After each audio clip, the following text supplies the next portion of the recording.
રાજસ્થાનના કોટામાં બુધવારે અમદાવાદની એક યુવતીએ આપઘાત કરી લીધો છે। તે કોટાના જવાહરનગરમાં રહીને નીટની તૈયારી કરતી હતી। આ જાણકારી મળતા જ પોલીસે ઘટના સ્થળે પહોંચી તપાસ હાથ ધરી હતી। કોટાના જવાહરનગર પોલીસ સ્ટેશનની હદમાં પીજીમાં રહેતી અફસા શેખે તેના રૂમમાં જ ફાંસો લગાવી જીવન ટૂંકાવ્યું હતું। તે અમદાવાદની રહેવાસી હતી અને 6 મહિના અગાઉ નીટની તૈયારી કરવા કોટા પહોંચી હતી। જો કે તેણે આ પગલું કેમ ભર્યું તે હજુ સુધી જાણવા મળ્યું નથી।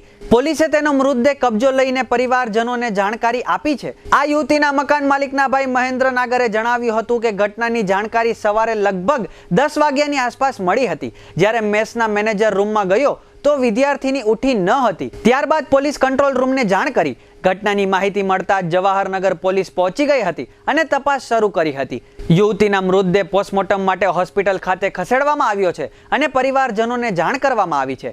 અત્રે ઉલ્લેખનીય છે કે કોટામાં દર વર્ષે સેંકડો છાત્ર અને છાત્રાઓ આપઘાત કરી રહ્યા હોવાની વિગતો સમગ્ર વર્ષ દરમિયાન જાહેર થતી રહે છે। છેલ્લા 22 દિવસમાં કોટામાં વિદ્યાર્થીના આપઘાતની આ 5મી ઘટના છે।